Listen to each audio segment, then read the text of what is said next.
Hello friends, मैं प्रियेश कुमार आप लोग का स्वागत करता हूं पढ़ो चैनल पे। सबसे पिछले क्लास में हम लोग पढ़े थे adjoint and inverse of matrices. Adjoint and inverse of matrices पिछले क्लासेस में हम लोग ने देखा था। बहुत अच्छे तरीके से हम लोग देख रखा है और उसमें हम लोग थोड़ा बहुत एक दो क्वेश्चन छोटा-छोटा हम लोग किए थे। जिसमें हम लोग ने देखा था कि कैसे हम लोग इन्वर्स निकाल रहे थे, एडजॉइंट कैसे निकालना है और इन्वर्स कैसे निकालना, ये सारी चीज़ हम लोग देखे थे। ठीक है? आज हम लोग जैसे मैंने पिछले क्लास में बोला था कि अगला आगे का जो है क्लास नेक्स्ट क्लास में, यानी आज हम लोग उसमें कुछ यूज़फुल रिजल्ट है उसको देखेंगे, यानी कह सकते हैं कि इन्वर्स ट्रिग्नोमेट्री का कुछ प्रॉपर्टीज वगैरह है, ये हम लोग को आज देखेंगे। ठीक है? या कुछ कह सकते हैं कि उसमें कुछ रिजल्ट्स हैं जो हम लोग देखेंगे। जैसे कि बिहार बोर्ड में हम लोग देखते हैं कि ऑब्जेक्टिव बहुत डिपेंड करता है आपके स्कोर पे।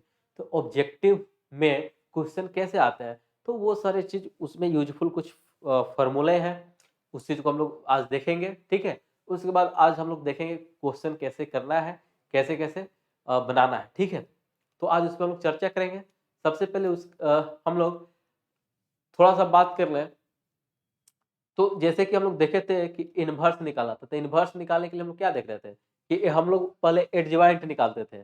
फिर एडजॉइंट की जब बात आया, तो एडजॉइंट कैसे निकालेंगे? तो एडजॉइंट निकालने के लिए हम लोग क्या करते थे कि जो मैट्रिक्स दिया हुआ है, उस मैट्रिक्स के हर एलिमेंट का हम लोग क्या निकालते थे? कोफैक्टर निकालते थे। और कोफैक्टर से एक हम लोग क्या करते थे? मैट्रिक्स बनाते थे। और उस मैट्रिक्स को जब हम लोग ट्रांसपोज करते थे, तब जो मैट्रिक्स आता था ट्रांसपोज करने के बाद, उसी को हम लोग एडजॉइंट मैट्रिक्स कहते थे, उस मैट्रिक्स का। ठीक है? तो इन्वर्स के लिए क्या था कि हमको इन्वर्स बराबर हम लोग फॉर्मूला देखे थे, adjoint of A upon determinant of A. तो ए इन्वर्स हम लोग का निकल जाता था। तो उस पर चर्चा करेंगे। तो सबसे पहले दोस्तों, जो भी लोग अभी तक इस चैनल को सब्सक्राइब नहीं किए हैं, वो सब्सक्राइब कर लीजिए। ठीक है? और आप देखिएगा डिस्क्रिप्शन में एक लिंक दिया होगा, उस लिंक से आप जैसे क्लिक करेंगे तो आप इसको सेम लोगों के साथ इसी चैनल को आप प्ले स्टोर से इसको इंस्टॉल कर सकते हैं, जिस पे मिलेगा आपको कुछ एडिशनल बेनिफिट। वो क्या कुछ वो एडिशनल जो बेनिफिट है, मैं उसके बारे में थोड़ा बता देना चाहता हूँ। जैसे कि आपको ऑनलाइन क्लासेस तो मिल रहा है, वहां भी ऑनलाइन क्लासेस का सुविधा होगा, लेकिन अगर आपको होता है कोई डाउट, है ना, तो डाउट सेशन के लिए हम लोग ऐप पे ही क्लास ऑर्गेनाइज करेंगे और बिल्कुल मुफ्त है। आप इसके लिए टेंशन नहीं लें कि अगर हम ऐप पे जाएंगे तो कहीं, ऐसा कुछ नहीं है, बिल्कुल मुफ्त होगा। आपसे 1 रुपए का कोई चार्ज नहीं लिया जाएगा। इसलिए आप लोग ऐप पे जुड़िए और वहां पे आपको टेस्ट सीरीज का, ऑनलाइन टेस्ट सीरीज का व्यवस्था है, जो आप टेस्ट वहां पे दे सकते हैं। ठीक है? हर चैप्टर का, हर टॉपिक का एकदम से वेरिएशन के साथ आप दे सकते हैं। फिर आपको स्टडी मटेरियल वहाँ पे ऑनलाइन मटेरियल मिल जाएगा, हर चैप्टर का टॉपिक वाइज वहाँ पे आपको क्वेश्चन वगैरह सारी चीज़ उपलब्ध है, मिल जाएंगे, जो बिल्कुल निःशुल्क होगा। आपसे कोई 1 रुपये का चार्ज नहीं लगेगा। समझ रहे हैं ना? तो ये सब चीज़ को बात में ध्यान में रखते हुए आप क्या कीजिए, आप इसको इंस्टॉल कर लीजिए और यूट्यूब पे इसको सब्सक्राइब कीजिए, बेल आइकन को जरूर प्रेस कीजिएगा ताकि आपको हर क्लास का नोटिफिकेशन आपको मिलता रहे सबसे पहले। और इसको अपने फ्रेंड सर्कल में इसको शेयर कीजिए। देखिए, आप शेयर करेंगे तो हमारा जितने लोग जुड़ेंगे ना, तो उससे एक तो फ्री फ्री एकदम फ्री चल रहा है, बिल्कुल फ्री है, कोई आपका शुल्क नहीं लगने वाला है। उसमें होगा क्या कि आज जितने लोग जुड़ेंगे तो हम लोग को भी थोड़ा काम करने में मजा आएगा और एक अंदर से एनर्जी आएगा ताकि हम और मेहनत करें। ठीक है? क्योंकि आपसे हम 1 रुपया कोई यहाँ पे चार्ज नहीं लिया जाएगा। ठीक है? तो इतना आप लोग तो कर ही सकते हैं। इसको शेयर कीजिए, ज़्यादा से ज़्यादा ग्रुप में शेयर कीजिए, फेसबुक व्हाट्सएप ग्रुप में, और अधिक से अधिक लोगों को, स्टूडेंट को जोड़िए ताकि हम लोग एक और अच्छे तरीके से हम लोग तैयारी कर सके। और बने रहिए प्रियेश कुमार के साथ पढ़ो चैनल पे। फिर हम लोग आगे बात करते हैं आज के टॉपिक पे। चलिए,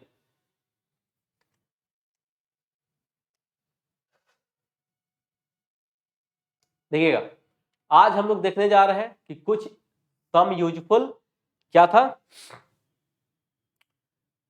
टर्म है, वो सारे चीज आज हम लोग देखेंगे, किसका, इनवर्स का और एडजॉइंट का। ठीक है, तो सबसे पहले हम लोग हेडिंग दे देते हैं, some useful results on invertible matrix.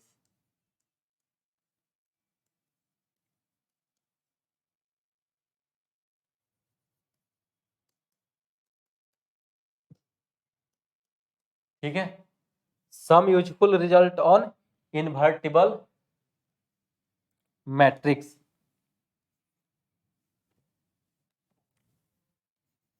Invertible matrix, चलिए तो हम लोग अब देखिएगा, ये पॉइंट जो भी होंगे आज, ये सारे आपके ऑब्जेक्टिव पॉइंट ऑफ व्यू से बहुत जरूरी होगा। ठीक है, ये डायरेक्ट हम लोग को ऑब्जेक्टिव में भी इसका यूज आ सकता है, तो इसलिए आप लोग इसको थोड़ा ध्यान से देखिएगा और एक एक टर्म को आप लोग इसको राइट डाउन कर लीजिएगा, जरूर नोट्स कर लीजिएगा।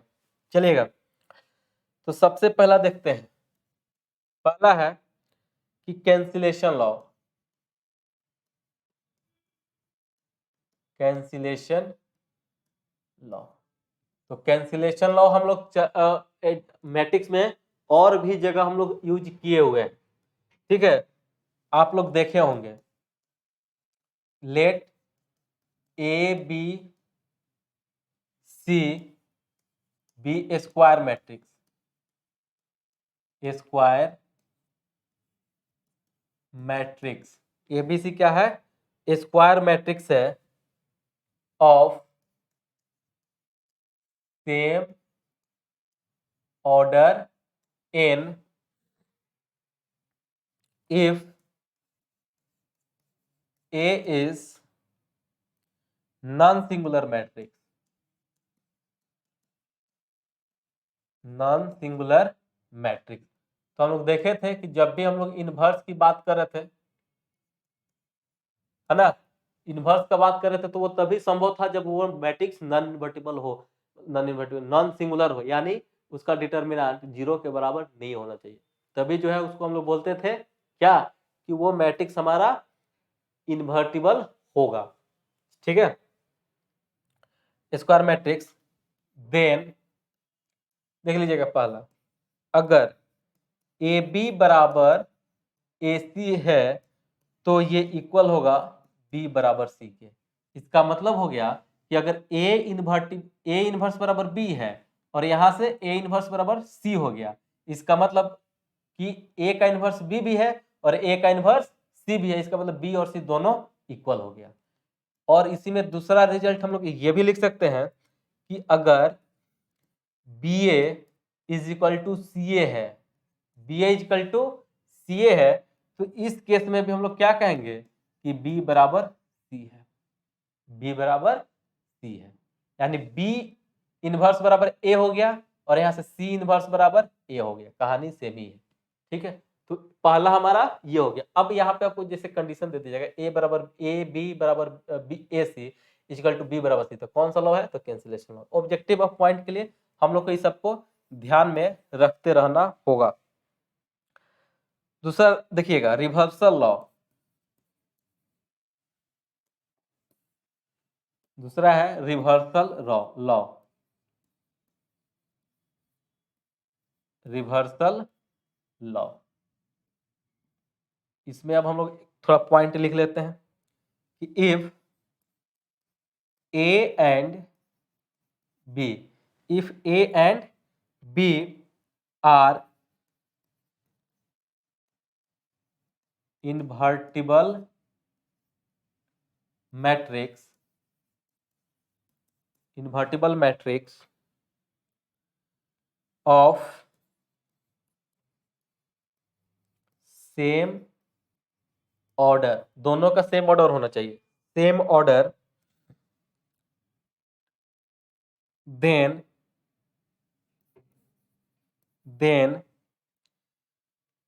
ए B is invertible,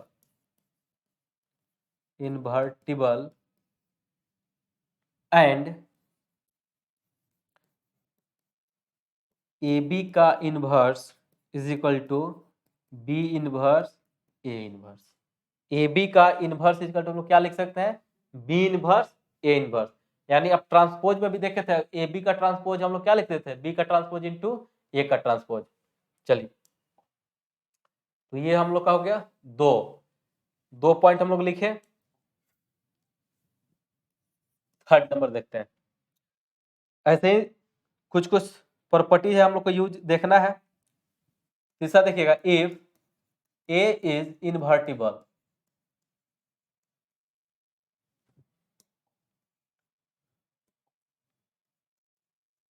if A is invertible, ठीक है, स्क्वायर मैट्रिक्स, स्क्वायर मैट्रिक्स, ठीक है, देन ए का ट्रांसपोज इज ऑल्सो इनवर्टिबल।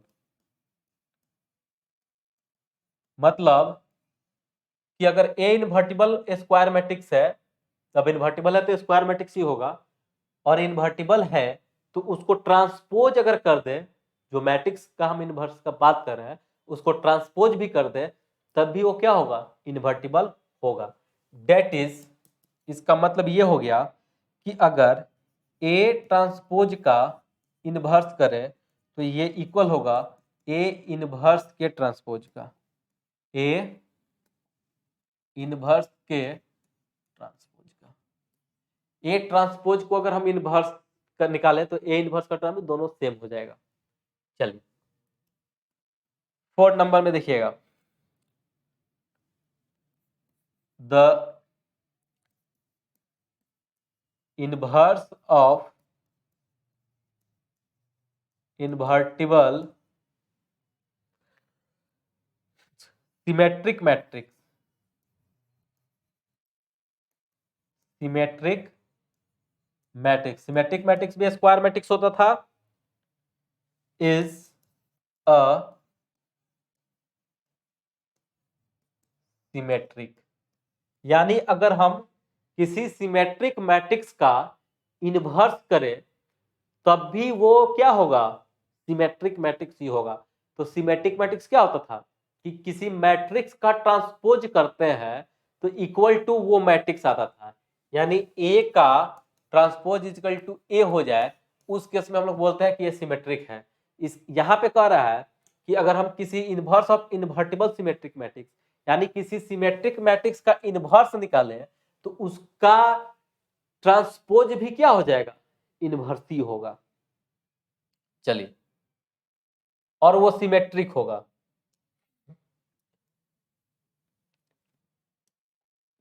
चलिएगा, 4 नंबर हो गया। 5 नंबर में देखते हैं, let A is a non singular square matrix, square matrix of order n,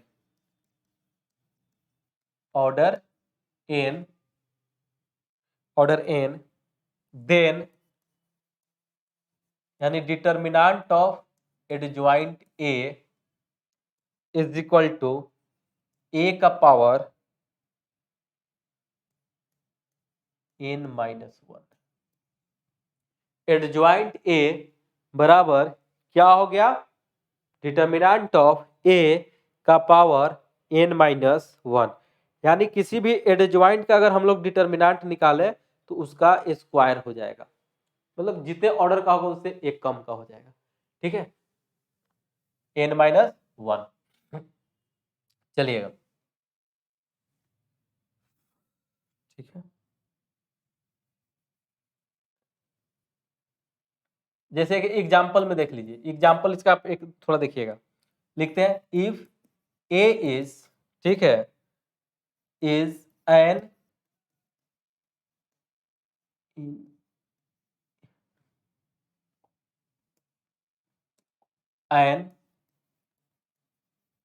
invertible matrix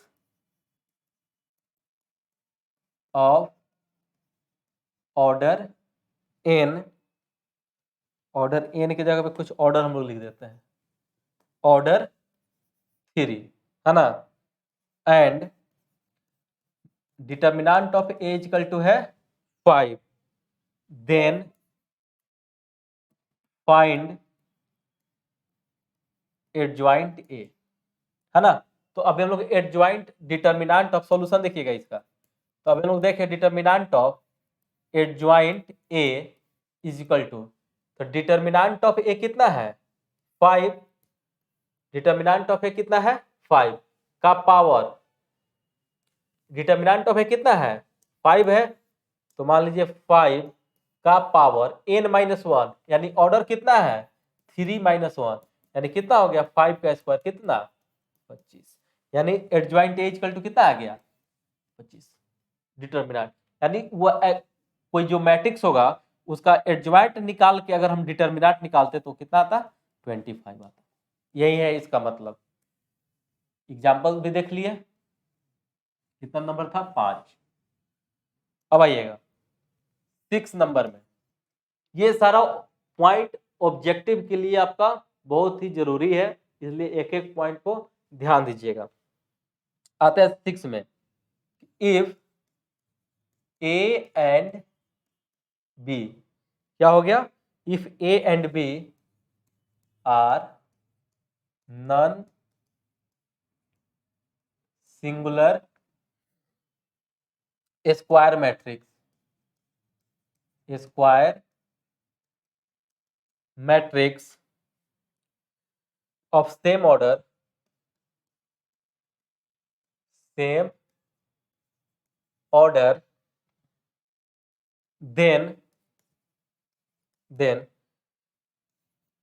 adjoint of AB, adjoint of AB is equal to adjoint A into adjoint B। यानी हम लोग अगर दो मैट्रिक्स है, मान लीजिए ए और बी नॉन सिंगुलर है, तो हम ए और बी का एडजॉइंट निकाल के मल्टीप्लाई करके, ए और बी मैट्रिक्स को मल्टीप्लाई करके अगर जो एडजॉइंट निकालेंगे वो इक्वल होगा, दोनों मैट्रिक्स का अलग अलग एडजॉइंट निकाल के मल्टीप्लाई करेंगे, उसका दोनों का क्या हो जाएगा सेम हो जाएगा। इसमें दिक्कत नहीं होना चाहिए। जैसे मान लीजिए हमारे पास ए और बी दो मैट्रिक्स है, तो एक बार क्या करते हैं कि ए और बी को दोनों को हम लोग साथ में मल्टीप्लाई कर देते हैं, ठीक है, साथ में मल्टीप्लाई कर दीजिए तो कुछ तो मैट्रिक्स से आएगा, और उसका एडजॉइंट निकाल दीजिए, वो इक्वल होगा दोनों मैट्रिक्स का अलग अलग एडजॉइंट निकाल के मल्टीप्लाई कर दे उसके बराबर होगा, ठीक है। चलिए 7 नंबर पे आते हैं, if A is invertible square matrix, square matrix, invertible square matrix, then adjoint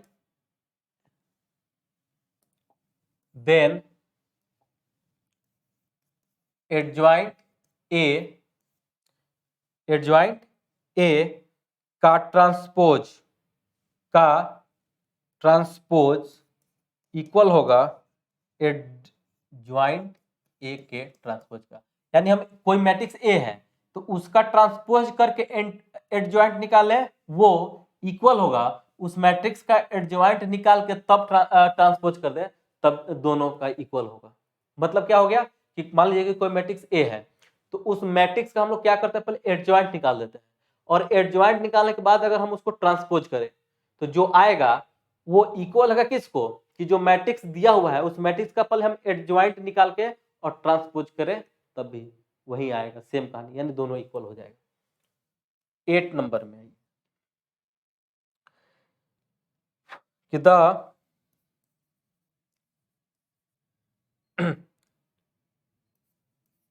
adjoint of a symmetric matrix, symmetric matrix of symmetric matrix is also symmetric।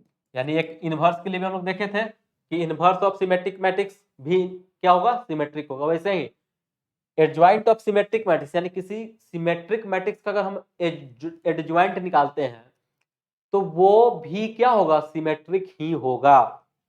तो ये सारे टर्म हम लोग को जो भी है ये सारे ऑब्जेक्टिव पॉइंट ऑफ व्यू से है, ठीक है। और खासकर बिहार बोर्ड में ऑब्जेक्टिव का बहुत बड़ा रोल है, क्योंकि देख रहे हैं कि 50 क्वेश्चन तो हमारे क्या होते हैं, ऑब्जेक्टिव होते हैं, जो एकदम आप पे डिपेंड करता है, ठीक है, कि उसका 50 में 50 आप ऑब्जेक्टिव में उठा सकते हैं, बिल्कुल, ठीक है। चलिए 9 नंबर में देखिएगा, if A is non singular, if A is non-singular square matrix,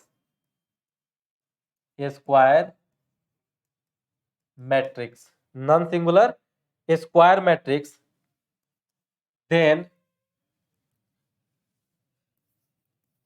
adjoint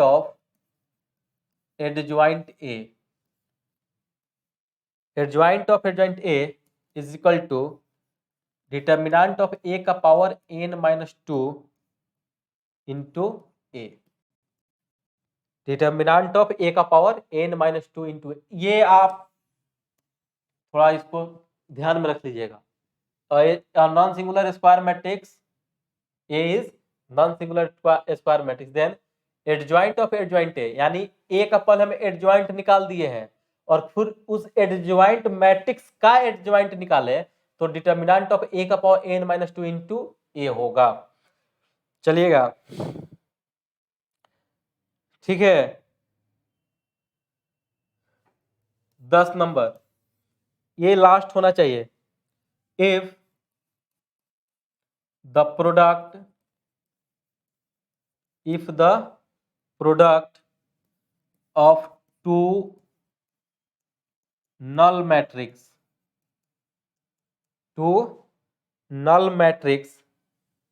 null square matrix कर दीजिए, null square matrix is null matrix, यानी दो अगर नल स्क्वायर मैट्रिक्स, वो सिंपल है, दो कोई भी अगर जीरो मैट्रिक्स है उसका मल्टीपल जीरो ही होगा, इज नल मैट्रिक्स। और सिंपल सी बात है, ये एक चीज देखिएगा, अगर मान लीजिए कि कोई मैट्रिक्स है ना, जीरो मैट्रिक्स है, नल मैट्रिक्स है, तो उसका अगर हम लोग डिटर्मिनेंट निकालें तो क्या आएगा, जीरो आएगा। इसका मतलब देखिए ऑब्जेक्टिव पॉइंट ऑफ व्यू से क्या है, अगर हम इसको निकाल कहें कि क्या नल जीरो नल हाँ नल स्क्वायर मैट्रिक्स का क्या नॉन सिंगुलर होगा कि सिंगुलर मैट्रिक्स होगा, हम ये कहें कि नल मैट्रिक्स सिंगुलर मैट्रिक्स है कि नॉन सिंगुलर है, तो आप क्या कहेंगे, बन रहा है ना ऑब्जेक्टिव का, सिंगुलर होगा। क्यों, क्योंकि नॉन जीरो जीरो है, तो जीरो मैट्रिक्स का अगर डिटर्मिनेंट निकले तो क्या आएगा, जीरो ही आएगा। तो सिंगुलर मैट्रिक्स किसको बोलते हैं कि जब मैट्रिक्स का डिटर्मिनेंट क्या हो जाए, जीरो हो जाए, तो उस केस में हम उसको बोलते हैं कि वो सिंगुलर मैट्रिक्स है। और जब मैट्रिक्स का डिटर्मिनेंट जीरो के बराबर नहीं आए तो उस केस में हम लोग बोलते हैं कि वो नॉन सिंगुलर है। अब आइए, ये लगभग 10 पॉइंट्स हुए, इसको आपको ध्यान में रखना है ऑब्जेक्टिव पॉइंट ऑफ व्यू से। अब हम लोग थोड़ा सा बढ़ते हैं क्वेश्चन की ओर, अब थोड़ा बहुत क्वेश्चन हम लोग देखते हैं, ठीक है। तो क्वेश्चन देखते हैं कि कैसे हम लोग को क्वेश्चन बनाना है। क्वेश्चन लगभग एडजॉइंट और इनवर्स का सारा कंसेप्ट हमारे पास मौजूद हो गया। तो सबसे पहले हम एक क्वेश्चन शुरू करते हैं इनवर्स से ही। क्वेश्चन है कि if A is equal to matrix है 2 3, ठीक है, 2 3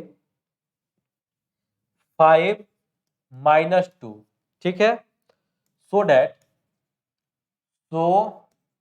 that A inverse is equal to A inverse is equal to 1/19 A, यानी ए बटा 19 हम या इसको हम लोग लिख सकते हैं ए अपॉन 19 हमको लाना है। देखते हैं, कोशिश किया जाए लाके। तो चलिए, तो इनवर्स का बात है, तो इनवर्स का जब बात है तो सबसे पहले हमको क्या करना होगा, सबसे पहले हमको क्या करना होगा, एडजॉइंट मैट्रिक्स बनाना होगा, एडजॉइंट मैट्रिक्स बनाना होगा। तो सबसे पहले देखिएगा, हम लोग एक टर्म प्रॉपर्टीज में अभी देख रहे थे कि कोई भी अगर सिमेट्रिक मैट्रिक्स का एडजॉइंट क्या होता है, सिमेट्रिक मैट्रिक्स होता है। देखिए सिमेट्रिक मैट्रिक्स है क्या, नहीं है, नहीं है ना, 2 5 वहां चला जाएगा और 3 माइनस, नहीं है, सिमेट्रिक मैट्रिक्स नहीं है। चलिए इस पे वो अप्लाई नहीं होगा। खैर देखते हैं कि आगे क्वेश्चन में कुछ मिले। तो मान लीजिए इसको हम लोग सॉल्यूशन देखते हैं। देखिएगा सॉल्यूशन में मान लीजिए कि a इक्वल टू क्या दिया हुआ है अपने पास, 2 3 5 -2। तो हमको एडजॉइंट पहले निकालना है, तो इनवर्स निकालना है। तो इनवर्स निकालने के लिए हम सबसे पहले क्या चेक करेंगे कि वो मैट्रिक्स इन्वर्टिबल है कि नहीं है। तो इन्वर्टिबल मैट्रिक्स के लिए क्या होता है कि determinant of A not equal to 0। सबसे पहले इसका हम डिटर्मिनेंट निकाल के देखते हैं। तो डिटर्मिनेंट ऑफ ए बराबर कितना हो जाएगा, -4 -15 इज इक्वल टू नहीं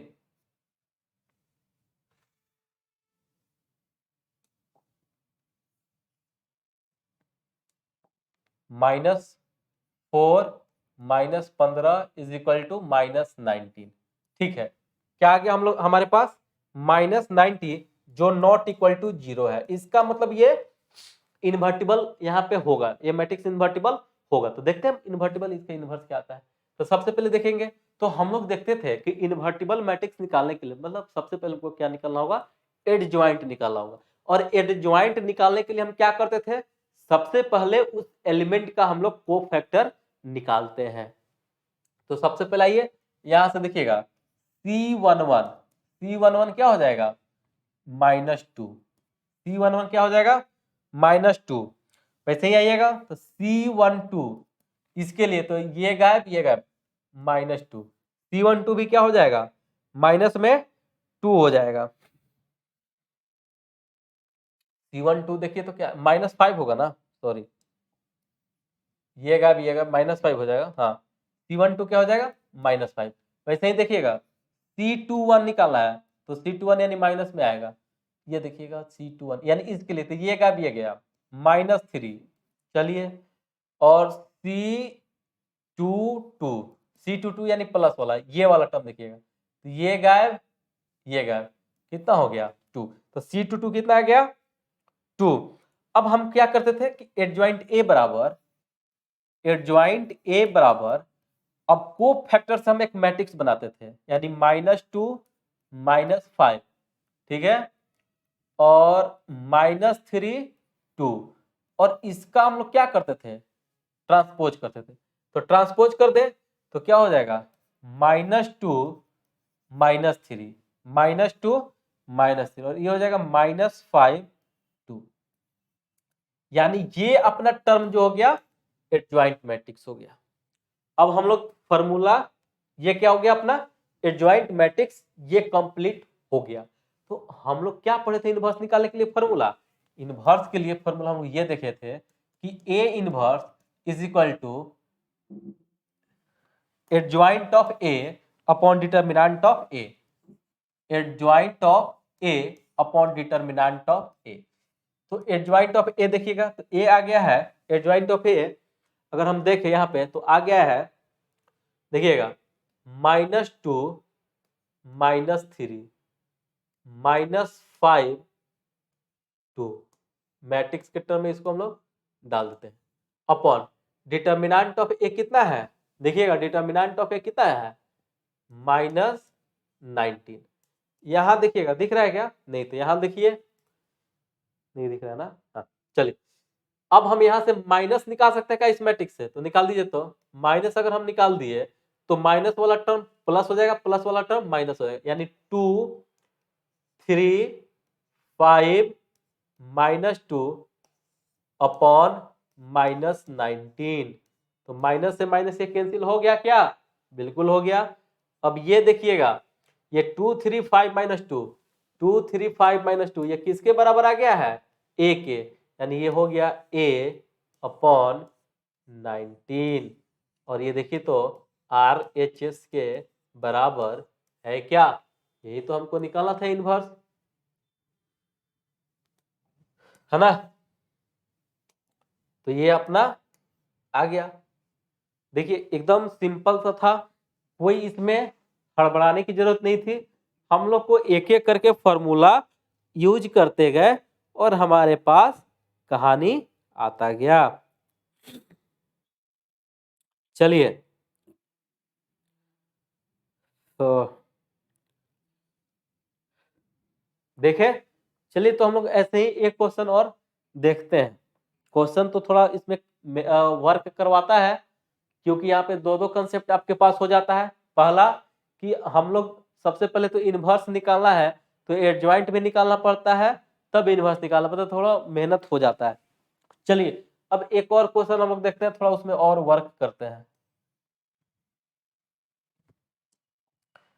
ठीक है, इसके बाद अब लगभग हम लोग मैट्रिक्स खत्म कर चुके हैं, एक क्लास और होगा।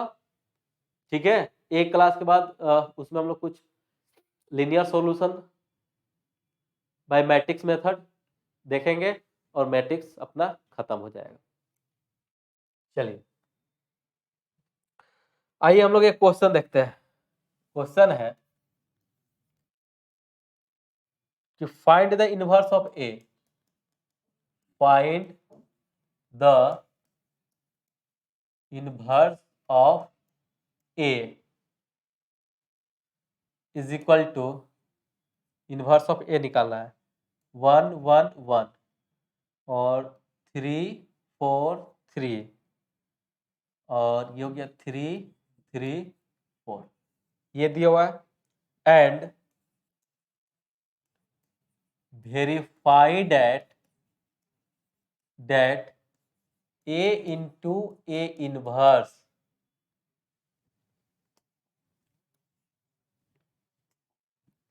A inverse into A is equal to I3। तो I3 का मतलब कि आइडेंटिटी 3 ऑर्डर का ही होना चाहिए। अब देखिए इसमें तो और काम करवा देगा, इसमें और ज्यादा काम करना पड़ेगा, क्योंकि यहाँ पे अब इसमें सॉरी दो दो क्वेश्चन दे दिया। अब एक तो इनवर्स निकालेंगे, तो इनवर्स निकालने के लिए ऐसा ही सारा काम करना होगा, और उसके बाद इसको अब मल्टीप्लाई भी कीजिए। मतलब मैट्रिक्स ए में अब जो हमारे पास इनवर्स आया उसको अब मल्टीप्लाई कीजिए, और मल्टीप्लाई करने पर देखिए कि क्या वो आइडेंटिटी मैट्रिक्स आता है।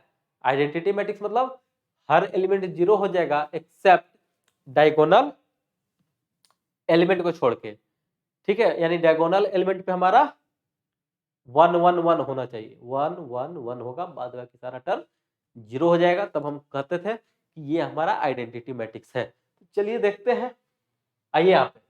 तो सबसे पहले हम देखें, सॉल्यूशन शुरू करते हैं। देखिएगा a बराबर क्या दिया हुआ है? a बराबर दिया हुआ है 1 1 1 3 4 3 3 3 4 3 3 4। अब हमको सबसे पहले अगर इन्वर्टिबल मैट्रिक्स निकालना है, इसका इन्वर्स निकालना है, तो सबसे पहले चेक करना होगा कि क्या इसका डिटर्मिनेंट 0 के बराबर तो नहीं है, या है। चेक कर लेते हैं, क्योंकि इन्वर्स तभी होगा, इन्वर्टिबल तभी होगा जब वो नॉन सिंगुलर होगा, यानी 0 के बराबर नहीं होना चाहिए क्या इसका डिटर्मिनेंट। तो सबसे पहले हम लोग डिटर्मिनेंट ए निकालते हैं। तो डिटर्मिनेंट ए निकाले तो हम R1 के अकॉर्डिंग तोड़ते हैं, R1 के अलाउ, यानी 1 इंटू ये लिए तो ये गैप और बच गया 4 3 3 4। ठीक है, माइनस अब 3 लिए तो 3 इंटू 3 को हटाए, मतलब 3 वाला कॉलम और इसका रो, तो बच गया 1 3 1 4। वैसे ही अब प्लस 3, क्यों? क्योंकि हम लोग देखे थे कि डिटर्मिनेंट कैसे तो टूट रहा था, प्लस माइनस प्लस। ठीक है, तो 3 ले लिए तो ये वाला 3 के लिए ये गायब और ये गायब, बच गया 1413। देखिएगा सोल्व करें तो 4 चौका 16 में से गया 9, ये -3 × 4 - 3 प्लस 3 × 3 - 4 यानी हो गया 16 में से 9 गया 7, 4 में से 3 गया 1 यानी -3 -3 यानी कितना हो गया 1 नॉट इक्वल टू 0।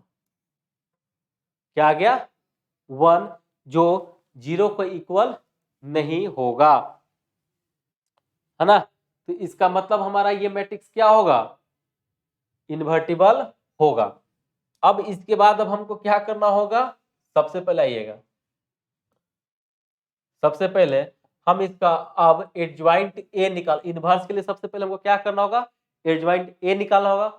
और एडज्वाइंट ए के लिए सबसे पहले अब हमको क्या करना होगा कोफैक्टर निकालना होगा, सारे एलिमेंट का, सारे एलिमेंट का कोफैक्टर निकालना होगा। तो अब आप समझ सकते हैं कि कितना लेंदी काम हो गया। अब जैसे देखिएगा C11 प्लस में खुलेगा, देखिएगा प्लस माइनस प्लस, फिर इधर माइनस प्लस माइनस, और ये हो जाएगा कैसे हम लोग खोलते हैं plus minus plus minus plus minus फिर प्लस माइनस प्लस।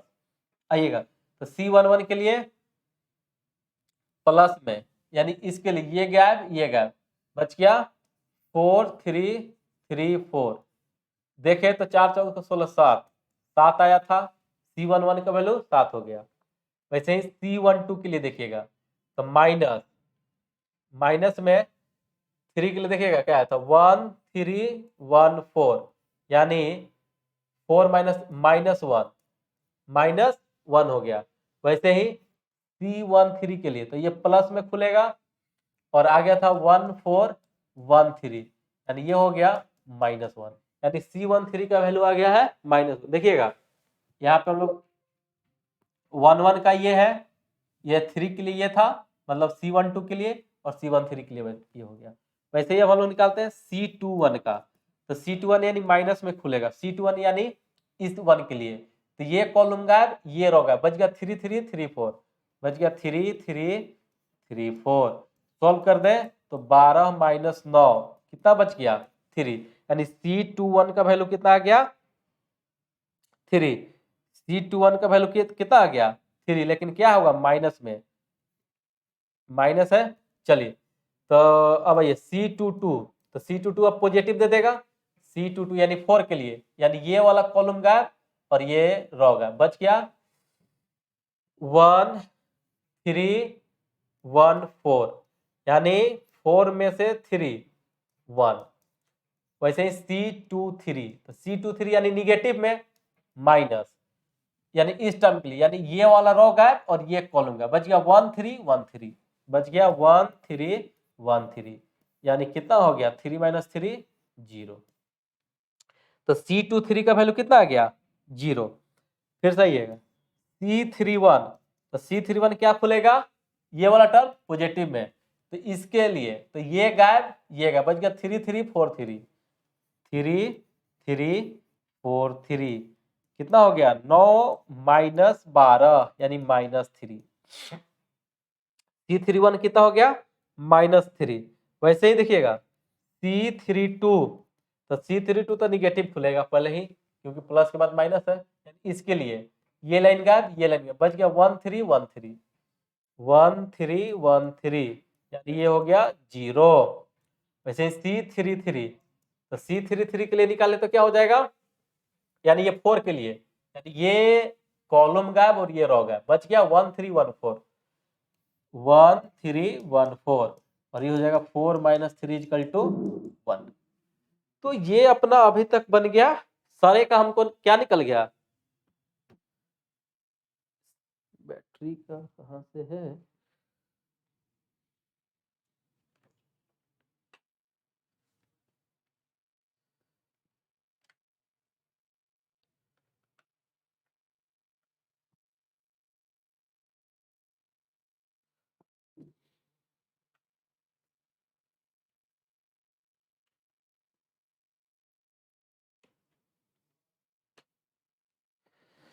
1 मिनट, सुविधा के लिए खेद है। हाँ तो है।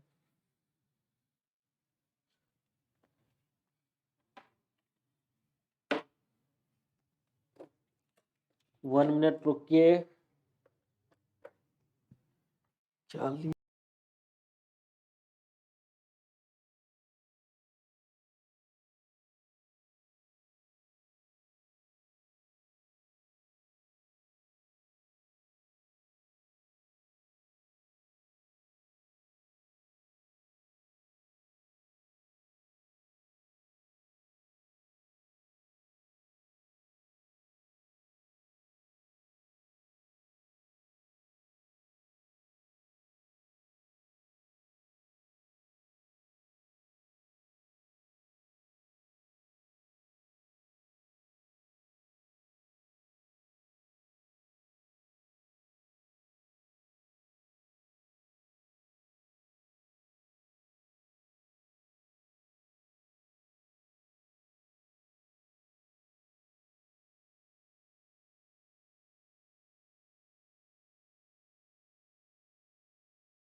चल ही रहा है ना।